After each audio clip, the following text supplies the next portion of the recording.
Here we are. First time we've ever been on this farm. This is our leased farm. We just leased about 3 weeks ago.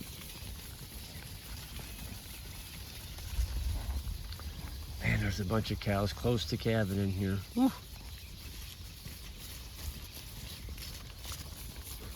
We're getting a lot of thunder and some lightning, but we're not getting much moisture.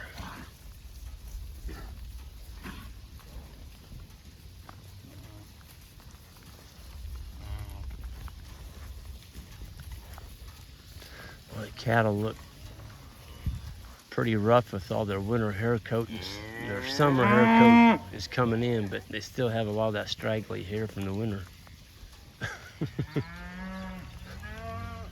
They'll look a lot better here in about another 10 days.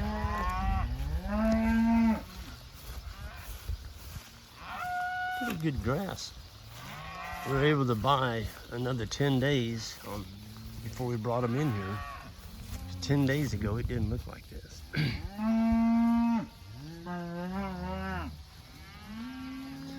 Some of this grass is over 10 inches tall.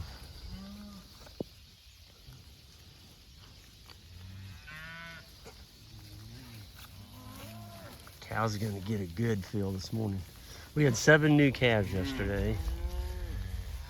And I think this morning we went to move them. We had one that just popped out. And we had, I think, another 1 or 2 last night. So we're up there. We're getting there. Start cranking out 6 or 7 a day. It doesn't take too long to get them calved out.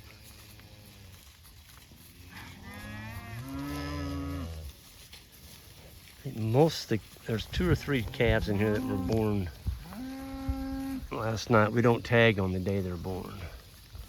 We get them the next day. You don't want to tag calves on the day they're born. And ooh, did you all see that? The reason, hey, we need to get back to the house. The reason you don't tag calves on the day they're born is because they're bonding with the mother. The mother's bonding with them. Leave them alone. Let them go through that bonding process without you stepping in there and interrupting them. You can catch them easily on the 2nd day, it's no problem. Even on the 3rd day, but after that, they're gonna be tougher to get.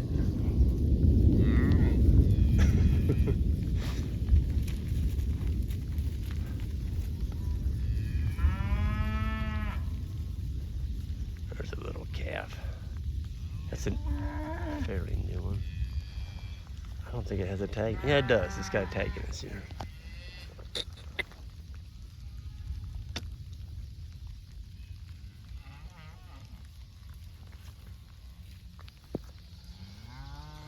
Oh, that is a pretty sight, though. Man.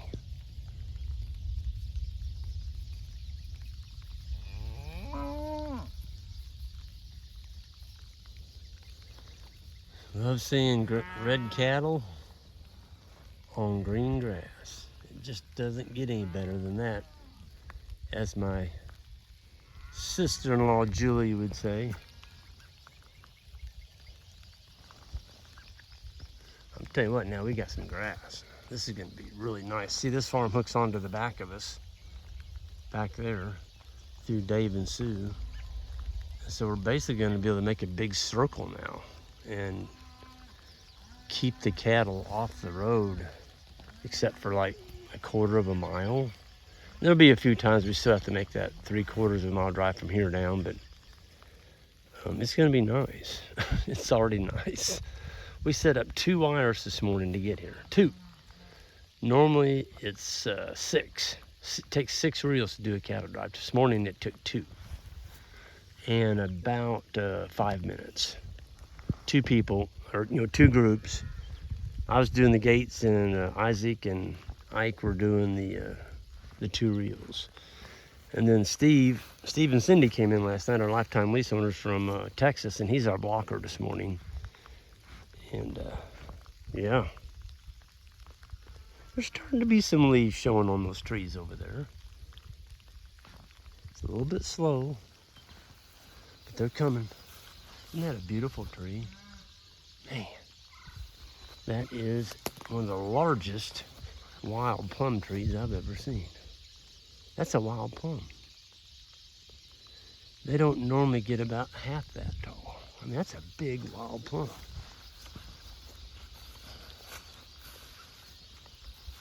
That's crazy.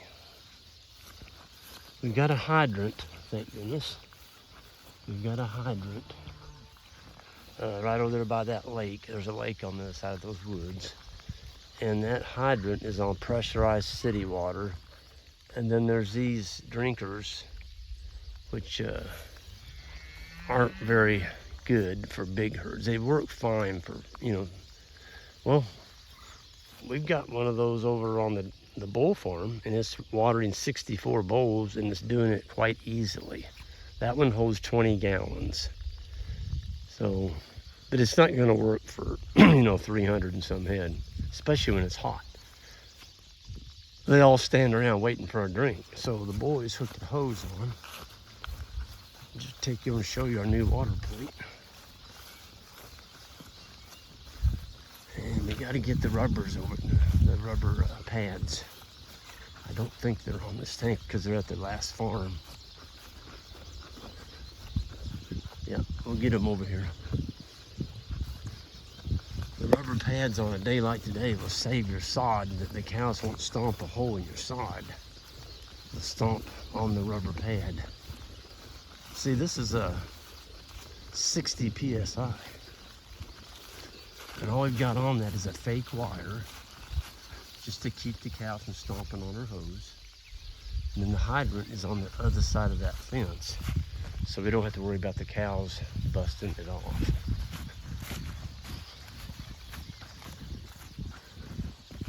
Yeah, there it is. There's our hydrant. Got it nice and safely tucked into the woods there.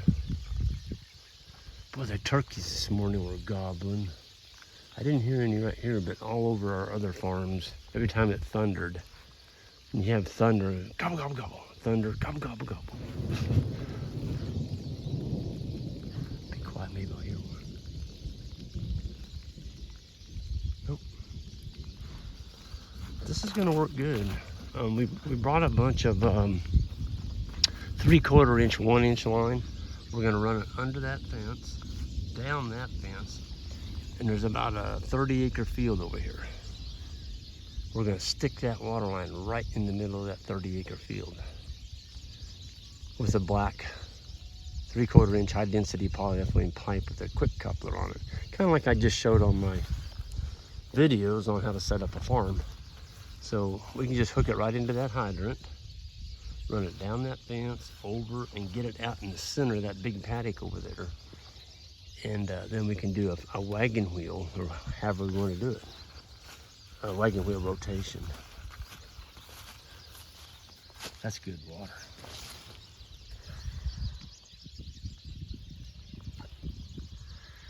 Oh yeah.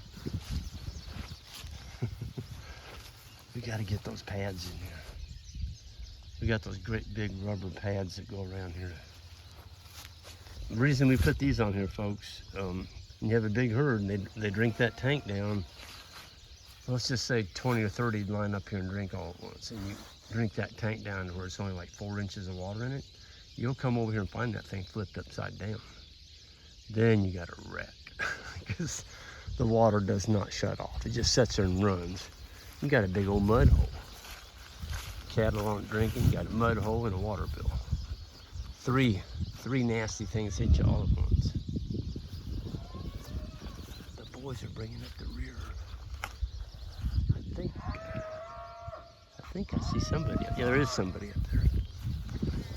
We put the cage, the dog cage, a big wire dog cage in the back of the Kawasaki mule this morning because we had so many babies. And if one lays down or tries to run back, you just grab it and put it in the cage. But you don't turn it loose when you get it over here. You make darn sure you find the mama.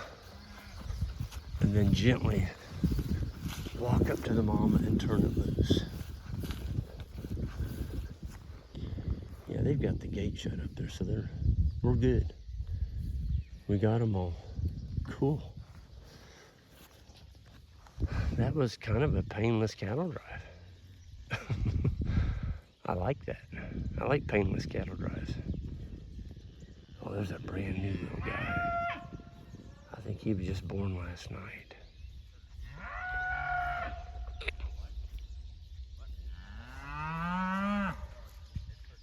Look at that little booger.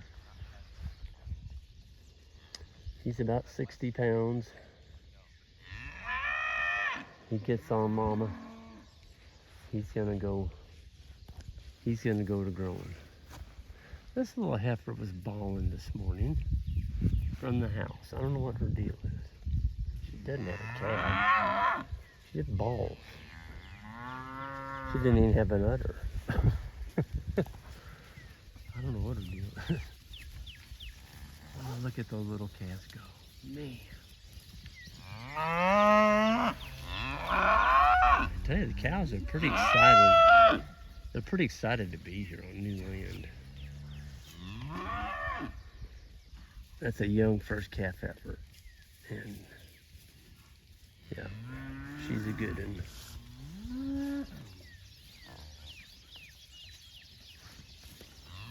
No, that's not. That would be her second calf. I told you wrong.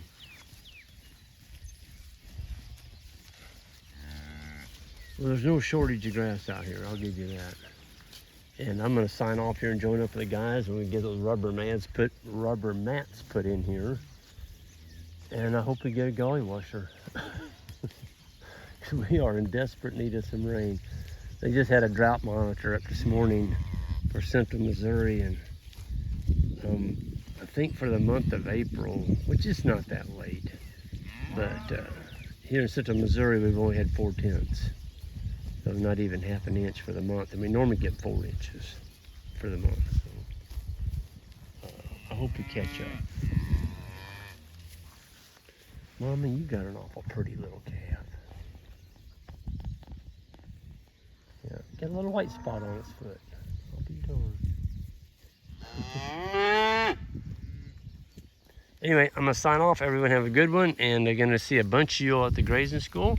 That's coming up here May 4th through the 6th, and then the beginner school is, we skip a week, and then it'll be the 3rd week of May.